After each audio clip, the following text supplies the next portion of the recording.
welcome to the AFAR podcast. Today, we want to share a little bit more about our foundation, about father want to beism, then dig a little bit deeper into how do you remain present during COVID 19. So, what I want to do right now is introduce the term falter want to beism because it's a part of the foundation which we believe stands for all fathers who have children out there. So for me specifically, I remember my father visits vividly. He would pull up in a blue truck to the house where my mother and I lived with a present in his hands. The visits did not occur often, but when they did, I would rush to the door to see what he had gotten me. I could not contain the excitement I felt as a little boy. I remember my favorite gift from his visits was a red and white toy tractor trailer that I still have to this day. There were no more gifts, no more visits after the age of 9. When he left, my life changed drastically. I began searching for a sense of importance in a desperate fashion, which often led to unhealthy coping mechanisms like picking fights with people every time I felt small and lashing out at people that I loved. I remember when the children in school used to ask me about my father, I had a range of lies ready to share with them so they would leave me alone. One of my favorites, my father owns a business out of town that requires him to travel often. As our nation celebrates what it means to be a father and really begin to look at the difference that fathers makes, it's important for us to remember the boys like me confused and making up stories where solace should be. And the men like my father so often wanted to be with their kids, but prevented by structural and psychological barriers. Too often, the assumption by the family, the community, and the children that a father is missing because he doesn't care. That's the assumption.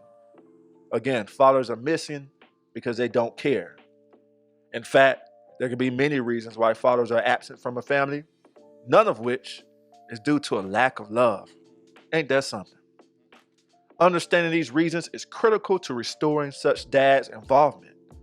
Something I see every day in my work here at Fathers Uplift, the country's first mental health and substance abuse treatment facility, specifically for absentee fathers and families.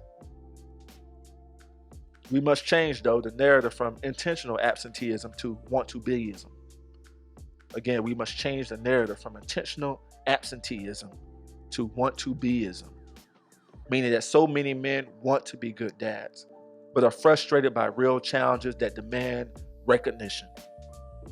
Of course, some men don't want to be involved fathers, and we all can agree, regardless of income level, ethnicity, or religion. But that percentage is extremely small, very small. For the vast majority of dads who are not present in their kids' lives, particularly those from distressed communities, incarceration, extreme poverty, and negative self-esteem play a role in keeping them away. How do we support fathers to stay in their kids' lives? Well, for starters, we have to stop thinking about fathering as an individual act. Parenting doesn't happen in a vacuum. It happens in a community. A recent study I found while at home during COVID-19 talked about the quality and depth of a parent's network, how it's strongly associated with the quality of their involvement in their children's lives, both at home and in school. Too many parenting programs place a strong emphasis on teaching of techniques and knowledge, like how to engage with play with a kid, physical and brain development, and basic care, but with little emphasis on how societal factors may interfere with parents' ability to apply this learning. We must begin to view mental health services for fathers as a necessity for them to be able to be their best selves for their children. Who doesn't need a therapist? I have seen so many fathers cycle in and out of depression and anxiety as they are battling systemic oppression and try to maintain relationships with their kids. As a therapist, I can be present to guide them so they could make the best decisions for themselves and their families. And as a coach, Leonard can do the same as he supports fathers with navigating custodial issues and legal issues. We've seen it work over and over again when fathers have the support. And yet, it's the kind of support the vast majority of fathers have no access to in their daily lives. My father certainly did not have that kind of support, and neither did I. In 2008, at the age of 22, the worthlessness and frustration I held about my father's absence reached a boiling point. I stood at the window overlooking the Duke University campus and said to myself, Charles, you don't deserve to be here. Your father didn't want you and no one else will. I was seconds away from jumping out of the window to end my misery. But in that moment, I thought about the individuals that cared about me and how they would have been affected by my death. I thought about my mother in Georgia, who made countless sacrifices to ensure that I would one day live a life she did not live herself. And she was the reason I gave this life another shot. I made a vow shortly after that I would not allow my pain to kill me, and from the age of 9, I have been reliving the day my father left my life. When I was 23, I traveled to my father's hometown, Valdosta, Georgia, on a personal pilgrimage to search for the truth. I found out that he wasn't around, not because he didn't love me or because I was unworthy, but because he had a different family. I pled with my cousin to show me where he lived. We drove by his house slowly, circling back around once so I could take a picture. My question had been answered. Dad was absent because he had another family. That's the reason. That's the reason, Charles. Today, having studied these situations, I bet that he didn't know how to navigate having two families, and shame of an affair kept my dad away. He was no doubt weighed down with embarrassment and guilt. You know, still this day, my father struggles with acknowledging the emotional barriers he faces, even though it prevents him from bringing me and my siblings from his marriage together. It is simply untrue that most fathers who are absent do not care about their children. My father always cared. Again, it is simply untrue that most fathers who are absent do not care about their children. My father always cared, and I believe that with everything in my heart. We must change the narrative around absentee fathers and why they go missing. We need more research to fully explore the complicated reasons why fathers leave their children. We need to make sure they have the mental health service they need and the community support, all while fighting against structural poverty and racism. It's no small challenge, but the rewards are eternal. I have healed my own wounds in part by becoming a father myself.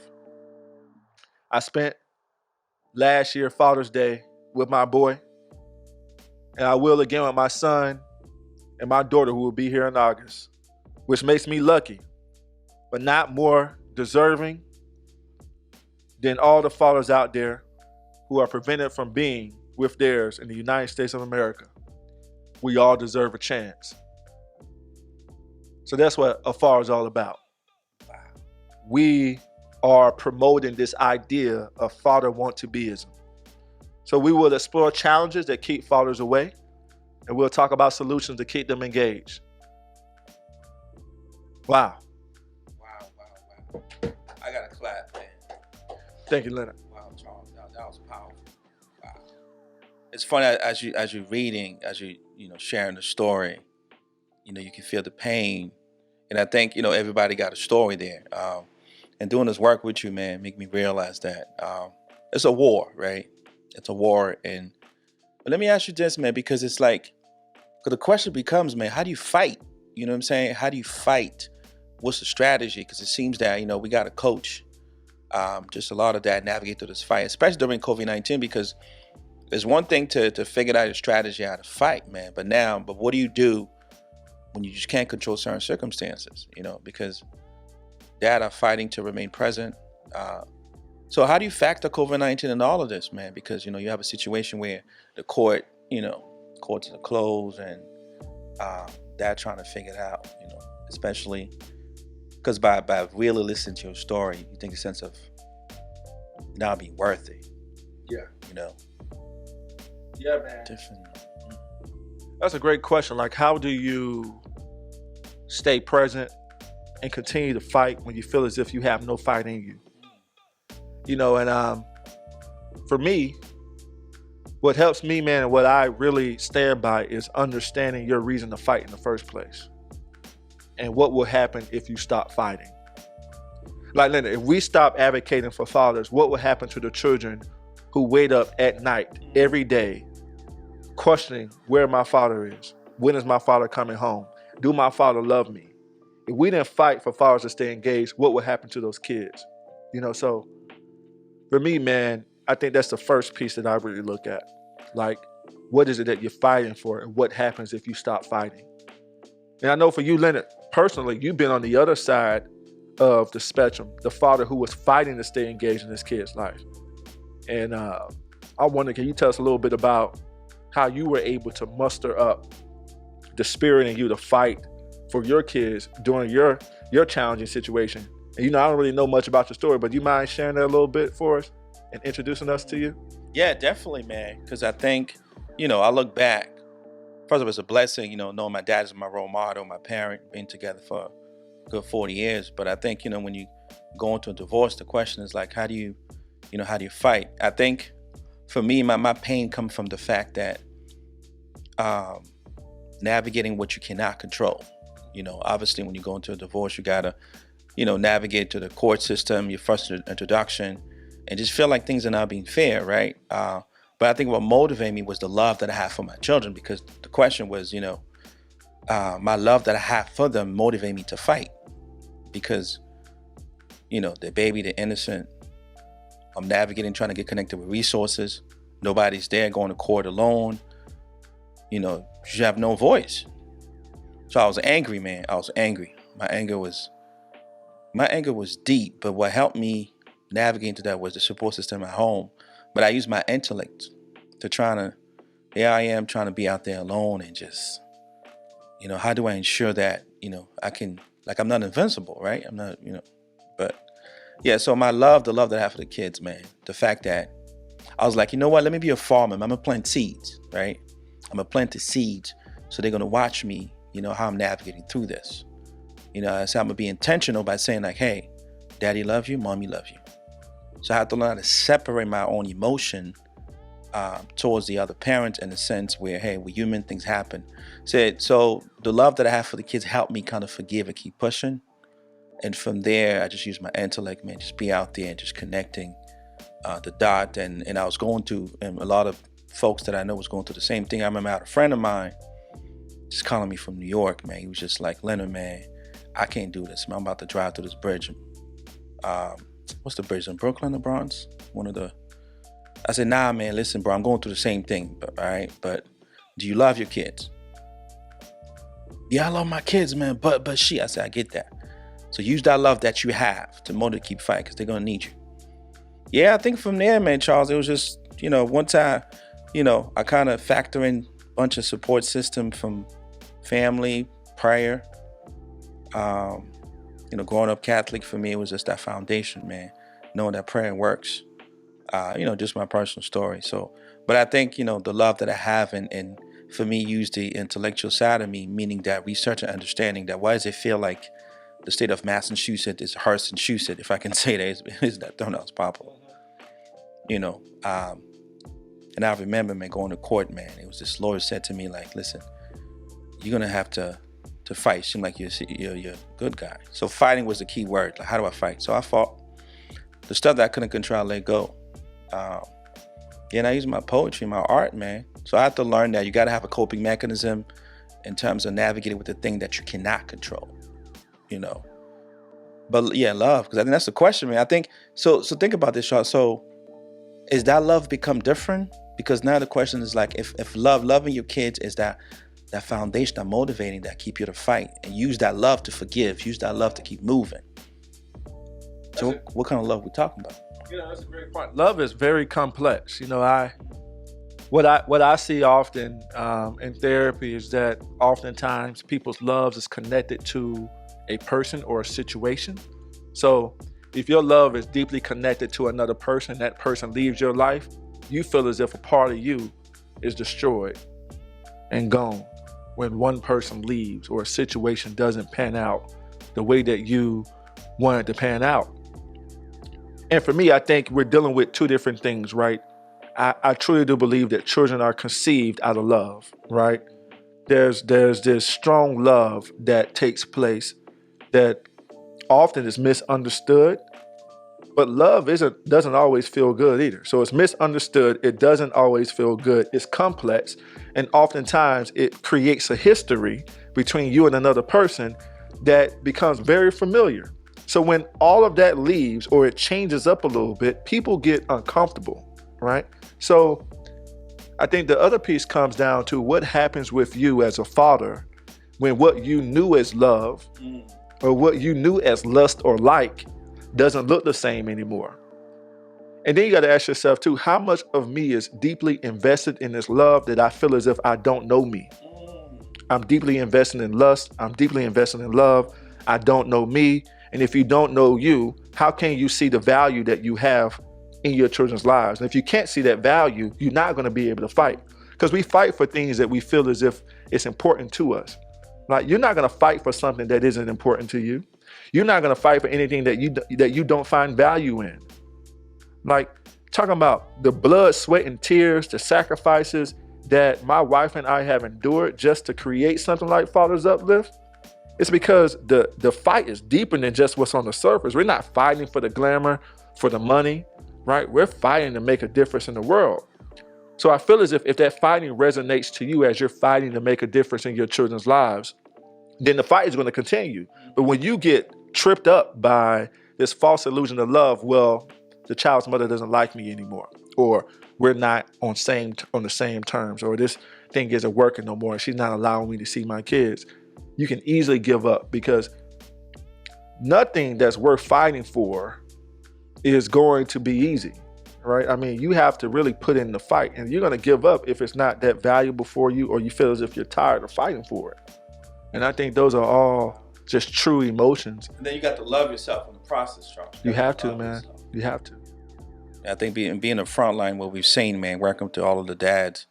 That's where the advocacy piece comes in, because you talking about you fighting. So what are the circumstances? What are the factors? Because you have external factors. This is what we learned. You have external factors that impact how you're going to fight. And you have internal factors. I think that's where you come in as a therapist, in that sense that internally, how do you fight? Because you have to navigating through all these enemy within. And I always tell the folks, that's like, one of my favorite quotes is, when there's no enemy within, the enemy outside cannot hurt you. So you have to consider external factors, which is, navigating to gain some resources and courts. And but I think what we learned, what we've seen out there, man, with our guys. So I think it's going to feel like no one's care. It's going to feel like you want to give up. It's going to feel like you're just out there alone. And when you're in that dark place, the question is, where's that light at the end of the tunnel? So, I think it's powerful, man. It's an honor and a privilege to be out there fighting and advocating, and use the way I was fighting to now coach and teach others how to fight, and in essence create a movement. But let me ask you this, Shaw. So obviously it takes two to tango, like they say, right? I mean, how do we kind of encourage the mothers, man, to help us fight? Because they do matter. They do. I think one part about encouraging mothers or women that are involved is that, I think, man, we're like tractor trailers, man, and we can stump on people's emotions and not even know that we're stumping on it. And I think sometimes the expectation is for a woman to respond to us when our brokenness is destroying the situation all in all, or their brokenness is destroying the situation, vice versa. And I think the best way to get women on board, man, is to really be vulnerable and be honest and be open. But that has limits, because if the woman isn't necessarily ready to go there, right, or ready to recant or ready to heal from what has occurred, then it can be a very complex situation. But that comes down, there's two scenarios here. I think women could be a great asset to helping fathers fight, because they understand the importance of men, and there's a lot of women out there that knows what happened when men are not involved in a child's life. On the flip side, there's a lot of broken women out there that are using the child as a pawn, and they don't want to acknowledge how important the man is because they're too blinded by their brokenness. Now, the first thing to do, if you're talking about the women who already understand the narrative and know and want to be involved, is to allow them to help you. But that requires us as men to be humble and allow them to help us, right? No man is an island. You remember that saying? No man is an island. No one gets to where they are by themselves. So that's one thing. On the flip side, if you're dealing with, I think, the woman who is broken or blinded by the brokenness, and I think that group of women is no different from anyone, right? We've all been blinded by our hurt or blinded by our brokenness before, right? When you're dealing with that group of people, group of women, we can't take it personal, right? You know, my mom always used to tell me, she said, you know, Charles, sometimes, man, you got to understand what's beneath the anger. She said the anger is a surface level emotion, but people are angry because they're broken or they're hurt. So what's causing the hurt? And oftentimes, there's nothing you can do about what caused that hurt. It may be some past abuse. It may be something that happened in the past before you. You can't even control that or even do anything to deal with that, right? So really understanding, it goes back to your point, understanding what you can control and what you can't control.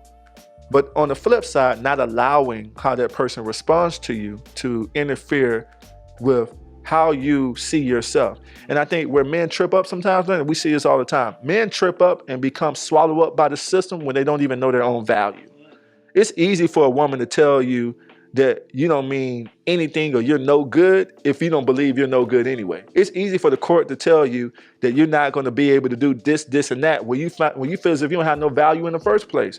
So the starting point is, which goes to another thing that I've been thinking about, we got to make sure that, brothers, you all know how valuable you are. Once you know your value, there's nothing that no one can do to tell you otherwise. That's important to know. Wow, yeah. Yeah. And you got to do gratitude journal, because I think, Charles, to your point is, because I had to do, because it's gonna mess up with your self-worth and your self-esteem, because I think that do a gratitude journal is recommended, man. You got to do it, man. You know, you may think that it's a small thing, but don't overlook it. How you feel good about yourself, do that daily, because you have to cultivate fit your within, and also to go back to your point, in addition to everything that you say, you have to understand the mother of your children as a woman. I think that's so important. And even during co-parenting, you know, even with other fathers that we serve, listen, man, I know it's hard, but when you're in that situation where you have agree to disagree, you got to think about de-escalation. Think about how do you de-escalate, you know, during a disagreement. You're going to agree to disagree, but I think that if you focus on the children, kind of understand a pain, then you can go back and do some active listening. You can say, listen, just to be clear, is that what you said? And then, you know, hopefully you hope for healthy co-parenting, because I think that sometimes as men, when we caught up in that emotion, we just don't know in that moment, and then we're struggling to sacrifice our ego, you know. But how do you sacrifice your ego, Charles? Whew, that's tough. I ain't gonna lie. That is tough, man. Especially, it's even more tough when you live in America, right? You know, you see it on TV, the music you listen to, everything is hardcore. How you were raised, it just poured into you, man. Like men can be some ego-driven human beings, right? I mean, in general. I think sacrificing the ego, man, it takes a person to be broken to have their ego sacrificed. I think the best lesson or the best teacher of having someone sacrifice their ego is brokenness. When you're broken, you have no ego. Like when you are extremely broken, when you hit the lowest point that you could potentially hit in your life, that alone in itself is a sacrifice of ego, man. Because when you're broken, you're not caring about, you know, how you are feeling right now, man. You just care about not feeling the same way that you're feeling at a particular moment. You don't care about how you're being viewed. I mean, like, being broken is the best teacher, man. And I encourage brothers all the time to really understand that if you want to be a better person, you got to remember the moments in which you were broken. You got to remember your moments of imperfection. And you got to hold on to those moments tightly. Because success, man, the more successful you become, the more you accomplish, the more you get what you want, you can easily forget about those moments of brokenness, right? But I think you got to really understand too that when you don't sacrifice your ego, other people are hurt. That's another thing too. And I know us as brothers, we care about people in our lives, right? But when we refuse to sacrifice those ego, we actually hurt people even more. That goes to the point of, you know, being a co-parenting situation and being in the house with a child. You're there physically, but emotionally you're absent. I mean, when you don't sacrifice that ego, man, you can be absent even physically when you're present. It don't matter. And I think both are essentially important. Physical presence as well as emotional presence. So sacrifice the ego, man, is a real good thing. And let's kind of spell out that term a little bit more. When I think about sacrificing ego and I think about brokenness as a lesson of sacrificing ego, I think about this notion of understanding that you don't always have to have the last word. You don't always have to be the one who wins at everything, right? You don't always have to be the last one to have the last and final point in the argument, right? Sacrifice the ego is sometimes say, hey, you know what? You can have the last point. I'm not here to battle with you. Really understand that there's something bigger at play than just what we got going on here. And that oftentimes, when we talk about co-parenting, it's the child, right? The child is the biggest and most important thing. But when you don't sacrifice the ego, you forget about that. You get caught up in the little fights or the little subtle moments of disrespect, right? So easy to forget. Yeah, That's man. so true. So easy to forget. But now let's talk about the other side, because now you're talking about absent for a reason. I think the question is, when you're dealing with all these external factors, man, impacting you to remain in your kid's life, how do you now, for lack of a better word, convince the system that, there's a lot of reason why we absent? Because in addition to that, this is what we do with advocacy, because advocacy means that, number one, you got to believe that you're important, right? Number two, you got, get some resources and navigating to the court. Because systematically speaking, it feels like it's not designed, for family to remain together. Let's just be honest, right? But now it's like, how do you advocate, how do you really let the court and the system know, all these systems of care, that there's a lot of reasons that because become frustrated. I'm being nice by saying frustrated. I think it becomes, when you're in a situation that, the other parent get a lot of financial incentive, and dad is out of the picture. And then you're like, there's a lot of reason that we have to factor in, because that's the other part of the story too, and part of the work that we do here, and we see this all the time, that we facilitate difficult conversation, man. We reach out, and then we got to teach other providers. But yeah, man. So yeah, that's the thing, Charles. Like, because there's two sides to this. You got internal, external, absent for a reason. Yeah. There's a huge point that I try to make, and I try to be very clear on it. Perhaps tell other people that they need to be clear on it too. Is that we're all human, and we all are susceptible to error, right? We all can make error. I think when you can see your own imperfections and embrace your own imperfections, it'll make it. I think it becomes easier for you to do the same for other people. I think the moment that you become self-righteous is when it becomes extremely difficult for you to embrace other people's mistakes. And I think oftentimes we are walking around in this earth acting like our shit don't stink, right? When everyone's shit stink. And I think sometimes, depending on if you're not sacrificing your ego and you're trying to have the last word at that particular moment, when you're in ego, you believe your shit don't stink, right? When you're in ego, you believe nothing about you is imperfect. There's nothing about you that is wrong. And that's a dangerous place to be in. Like, for me as a therapist, as a person who is growing and learning, the moment that I think that I've learned everything and I'm at this highest principle in my life, and I think that I just have nothing else to learn, I'm fucked, man. And I think that same thing can be said when it comes to engaging in co-parenting relationships or trying to navigate these systems, right? Is that I don't think these systems were designed to embrace other people's imperfections. The system was designed to promote their own agenda. The court is going to promote the law and abide by the law. The Department of Children and Families is going to promote the safety of the child and think that they're abiding by the safety of the child, but in the process of their policies, they can end up stumping on people's feelings. I think the same is with relationships, right? When you may say that you're protecting the child, but on the flip side, you're really protecting your own feelings and still disappointed from what happened in the past, right? What is it really about? That's the question that we have to ask ourselves when we're dealing with the systems. The systems are dealing with men, right? If it's really about keeping families together, then we need to be about keeping families together. But if it's about enforcing the law or flexing your power, then you need to be honest with that. And I don't think we're honest as a nation. I think we are living under false pretenses, saying that we care about keeping families together, but truthfully, we care more so about enforcing a law that wasn't made for people of color in the first place. So I think we just have to kind of be honest with that and call a spade a spade. And I think co-parenting would be easier if both partners were honest with one another and called a spade a damn spade. I think navigating court systems and Department of Children and Families would be easier if they would call a spade instead of trying to flex their power, right? We don't do enough. We're not honest enough. I think that's a big issue for us as we're dealing with fathers and families and systems, and fathers and families dealing with one another. It's very complex. We're not honest.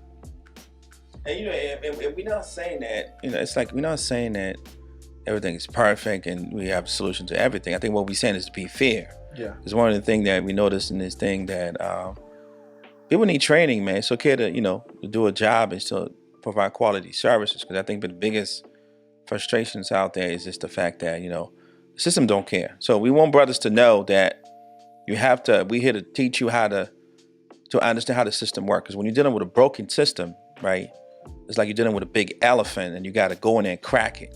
But you got to have a strategy. I think we learned that you got to have a strategy how to fight. And you got to train. I mean, you got to, the research says it all. People forget the research. You got 2.4 million of children without a father, in prison. And then you got to talk about the other side too.